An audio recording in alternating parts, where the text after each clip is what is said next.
오늘은 여러분들에게 아주 익숙한 누가복음 15장에 나오는, 우리가 누가복음 15장 하면 벌써 머릿속에 탕자의 비유, 집을 나간 둘째 아들의 이야기, 이렇게 벌써 머리에 딱 떠올리고 처음부터 마지막까지 어떤 내용이며 우리에게 어떤 교훈을 주려고 하시는 말씀인지 아마 다 이미 짐작하고 계시는 분이 많을 겁니다. 그러나 오늘은 그 귀한 말씀을 신정 그 속에서 우리가 그동안에 놓쳐버린 그 말씀의 청뜻, 하나님이 우리에게 진정으로 들려주고 싶었던 이야기를 여러분과 나눌까 합니다. 그래서 누가복음 15장에 나오는 우리가 을의 탕자의 비유라고 알고 있던 그 제목을 바꿔서 탕부 하나님, 탕자가 아니라 아버지를 탕부라고 했습니다. 탕부 하나님과 두 아들, 이런 제목으로 여러분과 함께 5번에 걸쳐서 이 말씀을 한번 쏙쏙들이 우리가 파헤쳐서 맛있게 만나게 한번 먹는 시간을 갖도록 하겠습니다. 누가복음 15장에 사랑을 허비하듯이 마음껏 쏟아 부으시는 아버지와 두 아들의 이야기, 그래서 탕부와 두 아들, 이런 제목으로 여러분 누가복음 15장의 이 비유를 그렇게 기억하고 있으면 참으로 좋겠습니다. 여러분과 저는 왜 우리가 예수님 앞에 나오는가? 이 예수님 앞에 나오는 사람들을 보면 탕부 하나님과 두 아들이라는 비유에서 두 종류의 사람들이 예수님 주변을 맴도는 것을 우리가 확인하기 쉽습니다. 누가복음 15장의 탕부 하나님과 두 아들의 비유는 이야기의 탁깃이 그동안에는 집을 나간 둘째 아들 탕자에게 있었지만 사실은 그 비유의 탁깃은 둘째 아들이 아닙니다. 많은 사람들이 이 비유를 읽으면서 이야기하는 것을 들어보게 되면 집을 나갔다가 다시 돌아온 둘째 아들, 즉 우리가 탕자라고 말하는 탕자에게 집중해 왔습니다. 하지만 그러면 이 이야기의 진정한 메시지를, 말씀을 놓치게 됩니다. 두 큰아들과 작은아들, 두 형제가 각기 하나님으로부터 멀어지는 다른 길을 대변하고 있기 때문입니다. 천국에 들어가기를 구하는 길도 큰아들과 작은아들은 서로 다릅니다. 예수님의 가르침에 앞서 우리는 누가가 제시한 역사적 배경부터 한번 눈여겨봐야 되겠지요. 누가가 15장의 첫 두 구절에서 밝혔듯이 두 종류의 사람들이 예수님의 말씀을 들으러 왔습니다. 우선 1절에 보니까 세리와 죄인들이 예수님 앞에 나오고 있다고 말합니다. 이 남녀들은, 세리와 죄인들은 비유 속의 둘째 아들 동생에 해당됩니다. 그들은 성경의 도덕법도 준수하지 않았고 종교적 유대인들이 따르던 정결의식의 규율도 지키지 않았습니다. 동생처럼 그들도 바람직한 사회와 가정의 정통 윤리를 버리고 집을 나가 허랑방탕한 사람들입니다. 그런데 두 번째 부류의 청중은 바로 오늘 비유 속에 형으로 대변되는 큰 아들로 대변되는 바리새인과 서기관들이라고 2절에 소개하고 있습니다. 바리새인과 서기관들은 자라면서 배운 전통 윤리를 고수했습니다. 성경을 공부하고 그대로 순종했습니다. 충실히 예배하고 꾸준히 기도했습니다. 누가는 이 두 종류가 예수님께 얼마나 다르게 반응했는지를 아주 간략한 표현 속에서 포착해냅니다. 바로 1절에 보니까 나아오니, 나아오니. 이 나아오니라고 번역된 헬라어 동사의 진행형 시제는 동생들이 예수께로 이끌린 일이 그분의 사역에 당연히 있었던 현상임을 암시해 줍니다. 다시 말하면 세리와 죄인들은 예수님의 사역 가운데서 늘 그 주변에 이끌렸던 사람이라는 것을 나아온이라는 단어를 통해서 우리에게 이야기해 줍니다. 세리와 죄인들은 계속해서 예수님 주변으로 모여들었습니다. 그런 그들을 보고 도덕적이고 종교적인 사람들인 바리새인과 사두개인들은 그러는 현상에 너무너무나 당황하며 분노했습니다. 누가는 그들의 불만을 이 사람이 죄인을 영접하고 음식을 같이 먹는다라는 2절의 말로 압축해서 우리에게 소개하고 있습니다. 여러분도 알다시피 고대 근동사에서 함께 모여 앉아 먹는다는 것은 상대방의 신분이 어떤 간에 그를 수용하고 받아들인다는 표시 아닌가요? 그들의 말은 이런 것입니다. 예수라는 저 젊은 청년은 어떻게 감히 이런 죄인들에게 소슴없이 다가가는가? 이 죄인들은 우리의 예배 성전에 나오는 법도 없던 사람들인데, 그런데 왜 그런 그들이 바리새인과 서기관의 가르침에 끌리는 것이 아니라 예수의 가르침에 끌리는 이유가 무엇이었겠습니까? 우리는 그들에게 바리새인과 서기관들은 자신들이 생각하기를 우리는 그들에게 진리를 선포하지만 저 예수는 그러지 않는 게 분명하다. 틀림없이 저 죄인과 세리들이 듣고 싶어하는 말만 해줄 것이다. 이렇게 생각을 했을 것입니다. 그렇다면 이 비유에서 예수님의 가르침은 과연 누구를 향한 가르침입니까? 그동안의 탕자의 비유라고 여러분이 알고 있던 이 비유, 탕부 하나님과 두 아들의 이야기에서 주님이 누구를 가르치기 위해서 이 비유를 지금 말씀하시는 것인가 명확히 알아야 합니다. 죄인과 세리를 향해서 말씀하시는 것이 아니라 두 번째 종류의 사람인 바리새인과 서기관들을 향하여 그들을 가르치기 위해서 오늘의 이 비유를 말씀하고 계신 겁니다. 바로 바리새인과 서기관들이 오늘 비유의 타겟층입니다. 애초에 그 바리새인과 서기관들의 태도에 대한 반응으로 이 비유가 나온 것이지요. 오늘 두 아들의 비유는 형의 영혼을 애일주시하다가 그에게 마음을 돌리라고 신신당부하는 것으로 이야기에 철저히 올라갑니다.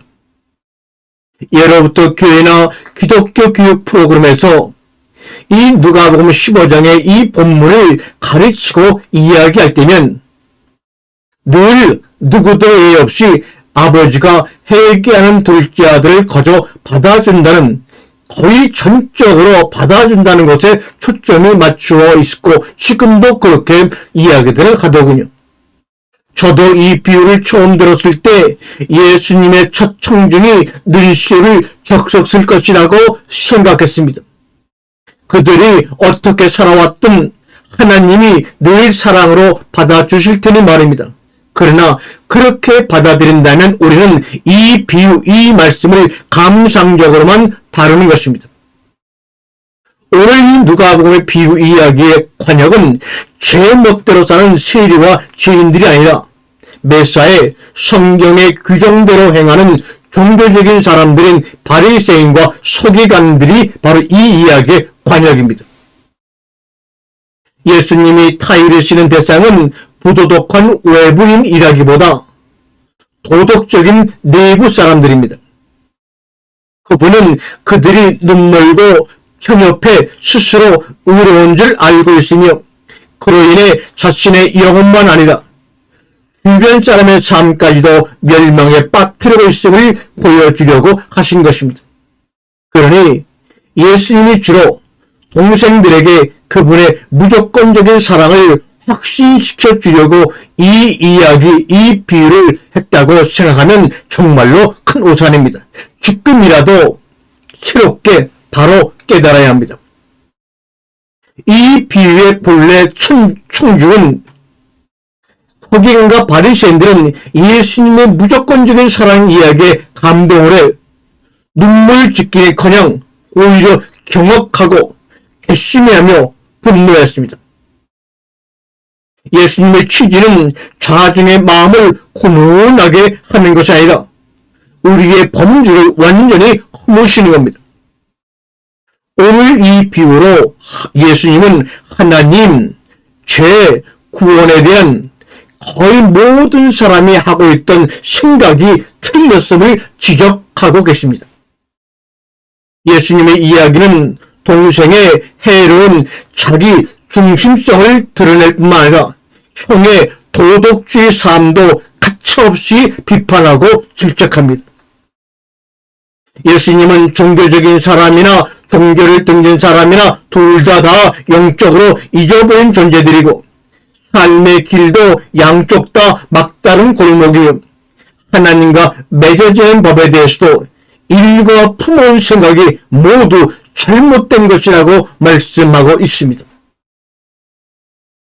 오늘날 우리 주변에는 많은 교회가 있지만 그 교회를 자세하게 들여다보면 종교가 되어버린 교회입니다. 종교가 되어버린 교회로 변질되고 말았습니다. 지금도 비유에 나오는 형 부류의 사람들과 동생 부류의 사람들은 양쪽 다 우리와 함께 같은 사회 안에 있고 종종 한 집안 안에 있고 한 교회 안에 함께 거주하고 있습니다. 오늘날 우리로서는 참으로 이해하기 힘들지만 기독교가 세상에 처음 출현했을 때는 종교로 불리지 않았습니다. 기독교라고 불리지 않았습니다. 장로교라고요? 감리교라고요? 순복음이라고요? 성결교라고요? 루터교라고요? 천만에 그렇게 부르지 않았습니다. 그것만 가지고도 오늘날 우리의 교회가 종교로 변질되어버린 증거입니다. 종교가 아니었습니다. 초대 그리스도인의 신앙에 대해 당시 이웃들이 던졌을 질문들을 한번 상상해 보셔요. 그들이 당신네 성전은 어디에 있어? 라고 우리가 물으면 그 당시에 초대교인 그리스도인들은 우리는 성전이 없습니다. 라고 답했을 것입니다. 아니 어떻게 그럴 수가 있어?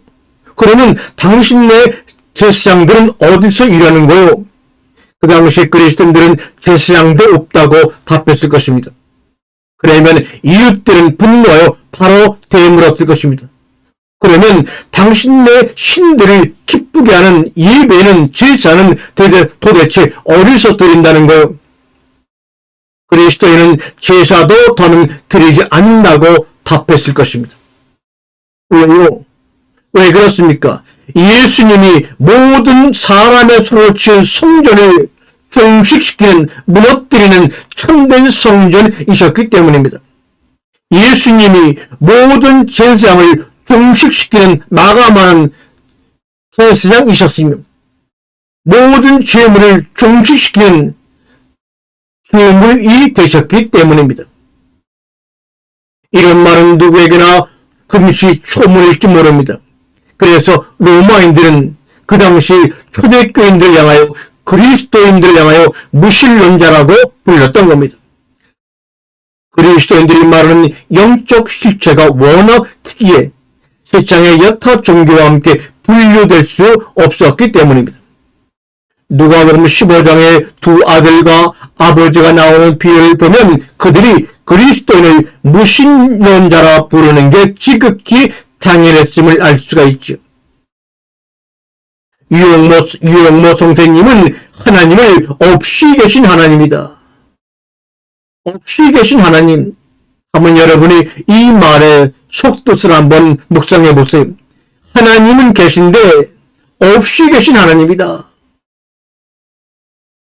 오늘날 문화전쟁의 한복판에 있는 우리는 그 아이러니를 놓쳐서는 안 됩니다. 우리 사회의 대다수 사람들에게 기독교는 하나의 다른 종교와 마찬가지인 종교고 도덕입니다. 기독교의 반대 개념은 다원적 세속주의뿐입니다. 그러나 처음에는 초대교회 당시에는 그렇지 않았습니다. 기독교는 제3의 존재요 전혀 다른 무엇으로 인식되었습니다. 여기서 중요한 핵심은 바로 이것입니다. 종교에 충실한 사람들은 예수님을 눈에 가시로 여긴 반면 종교나 도덕을 준수하는 것과 거리가 먼 사람들은 예수님께 매료되고 마음이 끌렸습니다. 예수님의 생애를 기록한 신약의 전체 기사에서 보면 분명히 이것을 확인할 수가 있지요. 예수님이 종교적인 사람과 성적으로 소외된 사람, 종교적인 사람과 인정적으로 소외된 사람, 종교적인 사람과 정치적으로 소외된 사람을 만났을 때면 소외된 사람들은 매번 예수님과 가까운 사이가 되었지만 형부리의 사람들은 그렇지 못했다는 것을 쉽게 발견할 수가 있습니다.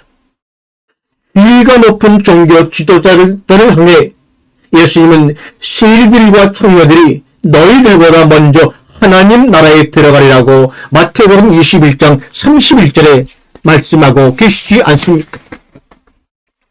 예수님의 가르침은 종교를 등진 사람들을 항상 끌어들인 반면 당대의 종교적이고 성경을 믿던 사람들에게는 예수님의 말씀은 걸림돌이 되어버리고 말았습니다. 그 돌에 걸려 넘어지고 말았습니다. 그런데 오늘날 우리 교회들은 대체로 예수님이 하셨던 것처럼 그런 효과를 일으키지 못하고 있습니다. 예수님께 끌렸던 외부인들이 현대 교회에는 끌리지 않고 있습니다.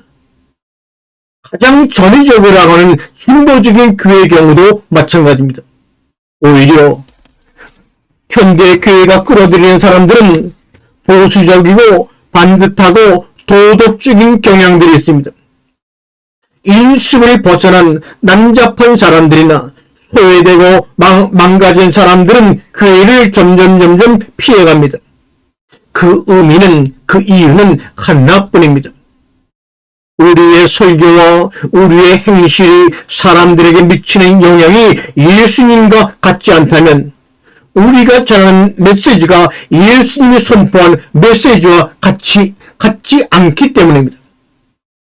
우리가 동생들의 마음에 가닿지 못하고 있다면 우리 교회가 생각보다 더 형들의 세상이라는 것을 깨달아야 합니다. 아멘.